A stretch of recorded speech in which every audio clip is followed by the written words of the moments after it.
지난 시간에도 저희들은 우리가 어떻게 살아야 하는가를 말씀을 통해서 배웠습니다. 오늘 하나님께서 주신 말씀을 보니까요, 말이 아니라 행동이에요. 여러분, 말보다 중요한 것은 행동입니다. 계획은 잘하지만 실천하지 못하면 아무 소용이 없기 때문에 그렇습니다. 행동은 어디에서부터 나온다고요? 우리들의 마음속에서, 생각에서부터 나오는 것이 바로 행동입니다. 생각은 그 사람을 말하지요. 생각과 행동은 그 사람을 말할 수 있고요, 그 사람의 인격을 말과 행동으로 보여지는 것입니다. 그럼 우리의 생각은 어디에서 나올까요? 우리의 행동은 어디에서 나올까요? 바로 믿음입니다. 믿음 안에서 우리가 말하고, 믿음 안에서 생각하고 행동하는 것입니다. 신앙인은 믿음대로 된대요. 그리고 믿음대로 행동한대요. 예수님께서 백부장에게 말씀하였습니다. 너 믿음대로 될지어다. 너 믿음대로 될지어다 하시니 즉시 하인이 나았대요. 백부장의 믿음이 얼마나 좋았는지, 하인을 생각하는 그 믿음이 얼마나 좋았는지 너의 믿음을 보고 하나님께서 그대로 행하신다라고 말씀하신 아주 귀한 말씀 아니겠습니까? 지난주에는 우리가 사는 이유에 대해서 나누었습니다. 우리의 생각의 차이로 우리의 사고가 달라지고 가치관이 달라집니다. 살아가는 방식이 달라집니다. 우리 교회가 7주년이 되었네요. 이렇게 보니까 7년이나 되었는데 왜 이렇게 부흥이 안 됐는지 그렇게 생각하는 성도들도 있습니다. 7년이나 되었는데도 왜 이렇게 부족한 것이 많은지 그렇게 생각하는 사람들도 있습니다. 그러나 7년밖에 되지 않았는데 어찌 30년이나 된 그런 교회처럼 성도들의 모습이 안정되어 있고 이렇게 건강하게 세워지는 교회가 참 드물다. 아멘. 그렇게 생각하는 성도들도 있지요. 아멘. 생각의 차이입니다. 어떻게 교회를 바라보는지 그 믿음대로 따라가는 것이죠. 아멘. 여러분, 우리는 7년밖에 되지 않았지만 하나님이 보시기에, 사람들이 보기에 참으로 건강하게 세워지고 있음을 스스로 느끼기도 합니다. 아멘. 여러분의 생각은 어떻습니까? 참으로 하나님의 은혜 가운데 이렇게 세워지고 있지요. 여러분, 능력이 무엇일까요? 힘이란 무엇일까요? 능력이 있고 힘이 있으면 그 사람을 불리면 돼요. 무언가 나에게 지배할 수 있는 힘이 있으면 사람을 요리할 수 있대요. 이게 우리들이 원하는 그런 능력이요, 힘이라고 생각합니다. 그래서 교회 안에서조차도 세상의 능력을 가지고 신앙생활을 하는 그런 사람들도 있습니다. 사랑하는 성도 여러분, 여러분은 어떻게 우리 교회를 자랑합니까? 세상에서 자랑거리를 보면은요, 아, 우리 교회는 판검사가 몇 명이야, 사가 몇 명이야, 인기 연예인이 몇 명이야, 유명 인사가 몇 명이라고 자랑을 합니다. 들어보셨나요? 분명히 들어보았을 것입니다. 여러분, 그것이 능력이요 힘이라고 이야기합니다. 어떤 이들은 우리 교회는 방언을 못하는 분들이 안 계신다고 이야기해요. 초등학생들도 방언을 한대요. 내 자랑일 수 있습니다. 많은 은사를 가졌다라고 자랑을 합니다. 여러분, 바울은요, 이와 같은 고린도 교회에게 분명히 말합니다. 이와 같이 능력을 가지고 있는 고린도 교회에게 왜 분열이 있었을까요? 능력이 많은 그런 교회에 왜 분열이 있었다고요? 힘 자랑하기 위해서. 그런 자랑이 교회 안에 있기 때문에 분열이 있었던 것입니다. 고린도전서 4장 20절에 보니까 하나님의 나라는 말에 있지 아니하고 오직 능력에 있습니다. 우리는 어떤 은사를 가지고 있으면 굉장히 영적이라고 생각하죠. 여러분, 예언의 은사가 있습니까? 방언의 은사가 있습니까? 그런 은사를 가지고 있으면 내가 저 사람보다 영적이라고 생각합니다. 틀렸나요? 저분은 방언을 잘하는데 왜 나는 방언도 못하지?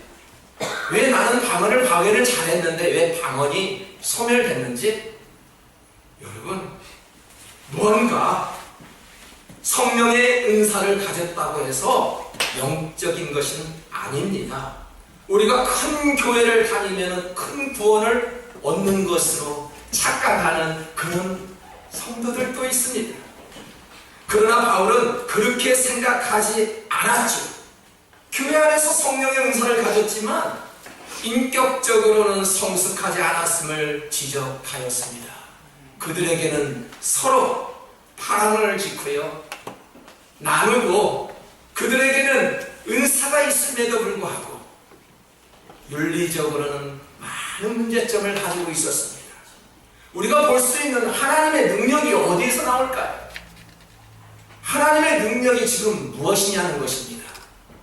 그것은 단순히 방언을 한다, 예언을 한다, 말을 잘한다, 그 교회에 갔더니 설교를 잘한다, 그 교회에 갔더니 많은 것을 가지고 있다, 그런 것이 아니라 하나님의 능력이라는 것은 우리의 인격이 성령으로 말미암아 점진적으로 변화되는 것을 말합니다.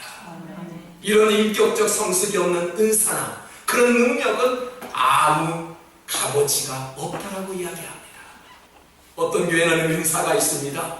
능력도 있습니다. 그런데 그 은사와 능력을 가지고 있음에도 불구하고 윤리적으로 보았을 때는 세상 사람들보다도 더 못할 때가 많이 있다라는 사실입니다. 그래서 본문 8절에서는 이렇게 말씀합니다. 너가 내 행위를 아노니 너가 작은 능력을 가지고서도 내 말을 지키며 내 이름을 배반하지 아니하였도다. 무슨 말씀일까요? 하나님께서는 작은 능력을 가지고 행했던 빌라델비아 성도들의 마음을 꿰뚫어 보고 계셨다는 것입니다. 말씀에 따라 살고 있는지 자신의 이름만 드러내고 있는지를 하나님께서는 지금 알고 계신다는 것입니다. 천마디의 말보다 작은 행동 하나가 마음을 더 전달할 수 있지요. 자신의 작은 능력을 가지고 하나님을 잘 섬길 수 있는 선한 믿음교회 성도들 되시기를 축복합니다. 교회가 바르게 세워지는 이유가 어디에 있을까요? 작은 일에도 충성하는 성도들이 있다는 데 있습니다. 하나님은 작은 일에도 충성하는 그런 청지기를 원하십니다. 성도는 하나님의 마음에 들어야 하죠. 여러분, 성도는 하나님의 마음에 들어야 합니다. 직장에 가보십시오. 직원들 사장님의 마음에 들어야 함께 일할 수 있습니다. 교회에 와보십시오. 목회자의 마음과 일치해야 그 교회를 잘 이끌어갈 수 있습니다. 성도들은 누구의 마음에 합해야 한다고요? 하나님의 마음에 합해야 합니다. 하나님의 마음과 일치될 때 하나님을 기쁘게 섬길 수 있다는 것입니다. 우리는 성경의 원리를 잘 알아야 합니다. 기억해야 합니다. 예수님은 달란트 비유에서 분명히 말씀합니다. 착하고 충성된 종아, 너가 작은 일에 충성하였으니 내가 너에게 10골을 차지할 수 있는 능력을 주겠다 라고 말씀합니다.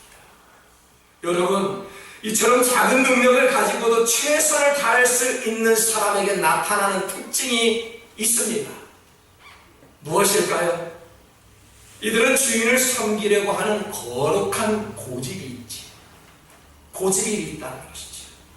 진리에서만큼은 절대로 배신하지 않겠다는 빌라델비아 교회 성도들에게는 이러한 거룩한 고집이 있었다는 것입니다. 성령의 띠로 하나 된 성도들을 우리는 배신해서는 안 됩니다. 본인에게 조금이라도 불이익이 오고요, 조금 싫은 소리만 한마디 하게 되면은 그 말씀에 돌아져 우리는 상처받았다고 그냥 주저앉고 많은 어리석은 일은 없어야 됩니다. 필라델피아 교회가 칭찬받았던 이유는 작은 능력을 가지고서도 믿음으로 하나 되어서 배신하지 않았다는 것입니다. 그리하여 그리스도의 증인된 삶을 살아가는 그런 성도들의 모습을 보고 우리는 감동받지 않을 수가 없습니다. 지금 여러분에게는 어떤 능력을 가지고 계신가요? 그 능력이 크든 작든지 가지고 있는 그 능력 가운데 충성한 그런 그리스도의 삶으로 살아가는 우리 성도들 되시기를 부탁드립니다. 여러분 착하게 살면 손해를 본대요. 맞나요? 저도 착하게 살아가려고 많은 노력을 합니다. 주 안에서 웬만하면 좀 착하게 살아가려고 노력을 하지만 세상에 나가보십시오. 착하게 살려고 하면은 많은 손해를 봅니다. 양보 한번 해주니까 신호등에 걸려 2, 3분 늦는 것을 볼 때 다음부터는 양보 안 해줄 거야 라는 마음도 들기도 합니다. 제가 처음에 군대를 제대하는데 바로 위에 형님이 저한테 한 수 가르쳐 주시는 게 있었습니다. 제가 운전을 하며 서울 시내를 가는데 양보를 많이 해줬습니다. 종진아, 너같이 살면은 밥 못 먹고 삽니다. 밥을 못 먹고 산대요. 여러분, 양보를 많이 하면 밥을 못 먹고 산대요. 그게 형님의 가르침입니다. 무슨 의미를 할까요? 세상이 그만큼 험해졌다는 이야기죠. 강팍해졌다는 이야기죠. 세상이 호락호락하지 않는다는 것입니다. 정말로 우리가 얌전하게 살면 우습게 보고요, 잘해주면 기어오른다는 말도 있지요. 왜 그런 말이 나왔을까요? 그래서인지 세월이 갈수록 사람들의 마음은 강팍해지고 있다는 이야기죠. 이런 상황에서 신앙인들은 어려운 선택을 해야 합니다. 어떻게 선택할까요?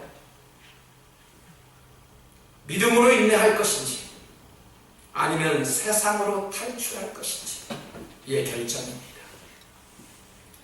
자칭 믿음이 있다 하는 사람들도 작은 일에 상처를 쉽게 받습니다. 그리고 그 믿음의 자리에서 쉽게 떠나버리죠. 그런 신앙인들은 우리들 주변에서 쉽게 찾아볼 수 있습니다.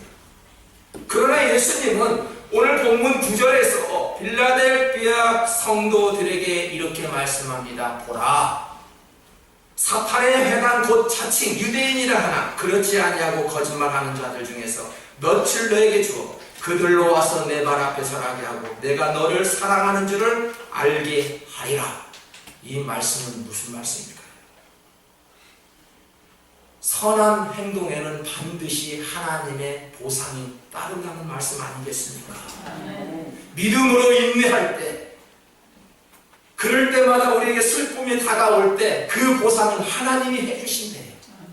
답답하고 믿음 없는 성도를 바라볼 때 마음이 아프시다고요? 왜 저 사람은 그렇게 변화가 없을까? 답답할 때가 너무나도 많다는 사실이죠. 그런데 왜 믿음의 반석에서 꼿꼿하게 서 있는 이유가 무엇일까요? 바로 하나님께서 보상해 준다는 이 말씀이 때문에 우리가 믿음 안에 꼿꼿하게 서 있는 것입니다. 필라델피아 성도들에게 인간적으로 너무나도 억울한 일이 있었던 모양입니다. 얼마나 억울했으면 내가 너를 보상해 줄 거야, 근심하지 말라라고 하는 말씀 아닐까요?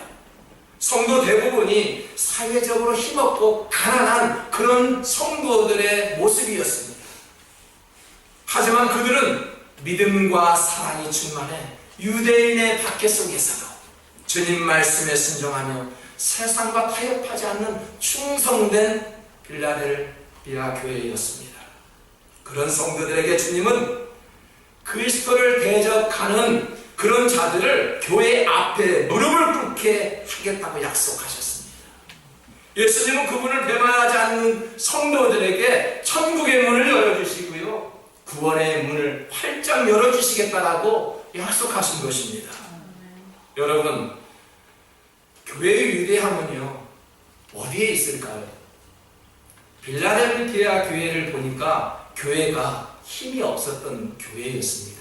성도들을 보니까요, 가난한 사람들이었습니다. 사회적으로 열악한 환경에 머물고 있는 그런 성도들이었습니다. 그런데 이들은 위대한 힘을 가지고 있었습니다. 하나님의 능력을 쥐고 있었지요. 여러분, 교회의 위대함은요, 어떠한 자원과 세력이 아닙니다. 무엇이 얼마나 되는가가 아니라 우리 성도들의 중심이 어디에 있느냐에 달려있는 것입니다. 여러분, 여러분의 마음이 어디에 있습니까? 하나님 중심으로 살고 계십니까? 그렇다면 그 가정은 힘이 있고요, 그런 교회는 능력이 임하는 것입니다. 아멘. 지난주에 제가 행복하다고 말씀드린 이유가 있었지요. 제가 왜 행복했다고요? 교회의 자원이 풍성해서가 아닙니다. 어려움이 없어서가 아닙니다. 성도들의 마음이 건강하게 세워지고 있기 때문에 그렇습니다. 아멘. 풍족하지 않은 상황에서도 우리 성도들의 마음을 보니까, 기쁨을 얻고 있는 그 모습을 보니까 왜 이렇게 행복한지 모릅니다. 여러분, 우리 교회가 세상에 자랑할 것이 있을까요? 뭐가 있겠습니까? 그럼에도 불구하고 행복한 이유는 어디에 있다고요? 하나님 중심을 두고 있기 때문에 저와 여러분이 행복한 것입니다. 아멘. 사랑하는 성도 여러분, 세상적인 감정을 버리고 주 안에서 함께 웃고 함께 울어주는 우리 성도들이 되시기를 바랍니다. 아멘. 함께 울어야 합니다. 아멘. 함께 웃어야 합니다. 아멘. 기쁨이 있거든 함께 웃어줄 수 있는 사람, 슬픔이 있거든 함께 허그하며 안아줄 수 있는 그런 성도들이 될 때, 그 가정과 교회라는 공동체가 주님 안에서 행복해지는 것입니다. 아멘. 성도된 자가 억울하지만 왜 인내해야 할까요? 선한 행동은 선한 열매를 가져옵니다. 여러분, 목회하는 데 있어서 가장 보람된 것이 무엇인 줄 아십니까? 성도의 수가 배가 되는 것이 아닙니다. 절대 착각해서는 안 됩니다. 목회하는 데 있어서 가장 기쁨이 오는 것은 성도의 수가 작년보다 배가 되었다라고 해서 기뻤다? 아닙니다. 한 영혼이 변화되어서 주 안에 서 있을 때 가장 기쁩니다. 아멘. 믿으시기 바랍니다. 아멘. 여러분, 성도 수가 많아지고요, 교회가 뭔가 번창하고요, 그렇다고 해서 우리 목사님 좋아하는 목사님, 절대 그런 목사 섬기지 마십시오. 아멘. 그러셔야 돼요. 제가 성도 수가 불어나고요, 큰 교회 건물을 짓고 그래서 우리 목사님이 좋았다, 다 떠나시기 바랍니다. 아멘. 그런 교회 찾아가시기 바랍니다. 저는 그런 목회 하고 싶지 않습니다. 하나님이 저와 여러분 만나게 해주신 것은 그런 거 보이기 위해서 만나게 해주지 않았습니다. 적지만은 빌라델피아 교회 성도들처럼 하나님 중심을 가지고 하나님만큼은 배반하지 않는 그런 성도들을 하나님께서 붙여주신 줄을 믿습니다. 아멘. 우리 끝까지 변하지 말고 초심을 잊지 말고 아멘. 중심을 가지고 나아가 하나님께서 세워주시는 그런 교회 되기를 주님의 이름으로 축복합니다. 아멘. 우리가 억울하지만 인내할 것이 있지요. 참아야 할 것이 있습니다. 하나님의 일이기에 비웃음도 우리가 참고 있는 것이지요. 그 보상은 하나님이 해주시기 때문입니다. 아멘. 베드로전서 4장 12, 13절에 보니까, 사랑하는 자들아, 너희를 연단하려고 오는 불시험을 이상한 일 당하는 것 같이 이상히 여기지 말고 오히려 너희가 그리스도의 고난에 참여하는 것으로 즐거워하라. 이는 그의 영광을 나타내실 때에 너희로 즐거워하고 기뻐하게 하려 함이니라. 어찌 보면 그리스도인들은 정말로 비정상적인 사람들, 그런 모임인 것 같지 않습니까? 어떻게 보면은 저와 여러분들은 비정상적인 사람들이라니까요. 아멘. 정상인 사람은 절대 하나님 앞에 예배하는 것이 그렇게도 힘듭니다. 왜 그럴까요? 말씀을 보니까요, 불시험을 이상하게 생각하지 말래요. 다니엘이 풀무불에 들어갔을 때 아무 이상 없이 그저 받아들였지 않겠습니까? 그래서 우리는 고난을 그냥 받아들여라, 그렇게 이야기합니다. 피하지 말래요. 아멘. 여러분, 왼빵을 내어주래요. 오른빵을 치려고 그래, 왼빵도 한번 쳐봐라. 겉옷을 달라고 하는 자들에게 그래, 내 속옷까지 벗어주겠다. 이거 정상적인 사람은 이렇게 안 합니다. 비정상적인 사람들만 합니다. 아멘. 하나님께서 보시기에는 지극히 정상이네라고 말합니다. 아멘. 여러분, 아멘. 하나님이 보시기에 정상적인 사람들로 살아가시기를 부탁드립니다. 아멘. 인내는 보이지 않는 선한 행동입니다. 인내란 고난의 자리를 끝까지 견디고 버티는 것이 바로 우리는 인내라고 이야기합니다. 아멘. 필라델피아 교회인들의 그 상당수, 교인들의 상당수는 어렵대요. 사회적으로 열악한 성도들이 모였대요. 그럼에도 불구하고 믿음을 지키기 위해 인내하였더니 주님께서 놀라운 말씀을 한 가지 전합니다. 본문 10절입니다. 너가 나의 인내로 말씀을 지켰으니 이제는 내가 너를 위해 시험의 때를 면하게 하리라. 무슨 말씀이에요? 하나님의 말씀을 지켜 살았던 성도들을 환난의 때에 하나님께서 그 환난을 면케해 주신대요. 아멘. 여러분, 혹시 유급할 때 기도하십니까? 아멘. 기도합니다. 그것은 뭐예요? 하나님, 내가 이렇게 어려움에 당했으니 하나님께서 나를 환난을 피할 수 있는 그 힘을 달라는 그런 기도를 드리고 있지 않겠습니까? 아멘. 오늘 말씀을 보니까요, 빌라델피아 교인들의 성도들의 기도를 들어주시고 하나님께서 환난의 때를 면케해 주시겠다는 그런 말씀입니다. 인내의 말씀을 듣고 해봤더니 하나님께서는 면류관을 허락해 주셨대요. 계시록을 보면은 말씀을 듣고 지켰더니 그가 바로 복 있는 자라고 분명히 이야기하였습니다. 말씀을 듣고 흘리는 자가 복이 있다고요? 말씀을 듣고 그대로 행동하는 자가 복이 있는 것입니다. 그래서 우리는 행동이 중요하지요. 성경은 낙심하지 말고 포기하지 말고 끝까지 선을 행하라, 그렇게 말씀합니다. 여러분, 고통 중에 있을 때 우리가 어떻게 해야 할까요? 그냥 버티고 견디는 것입니다. 다른 방법이 없습니다. 우리의 신앙은 뭔가를 하려고 애쓰는 것이 아닙니다. 그냥 버티고 하나님 은혜 가운데 하나님의 그 가지를 붙잡고 있는 것이지요. 어느 목사님이 말씀하셨네요. 1시간 설교하시는 말씀이 계속 붙잡고 있어라, 그 말씀이었어요. 그 말씀이 얼마나 중요한지는 우리는 깨달아야 합니다. 우리는 가지에 붙잡고 있으려는 그런 인내, 그런 고난, 그것입니다. 무언가 하려고, 무언가 고난을 빠져나가려고 하는 그러한 것이 아니라 어떻게 하면은 하나님 가지에 붙어 있을까 아멘. 하는 그런 근심이 있어야 합니다. 아멘. 주님께 붙어있는 성도들에게 고린도전서 10장 13절에서 이렇게 말씀합니다. 우리 다 같이 읽겠습니다.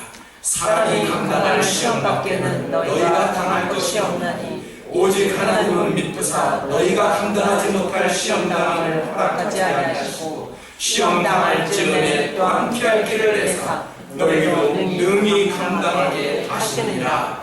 사랑하는 성도 여러분, 앞이 막혀 있습니까? 골리앗과 같은 거대한 사람이 나를 막고 있습니까? 하늘을 열어 지팡이를 들고 기도했던 모세의 모습을 바라보십시오.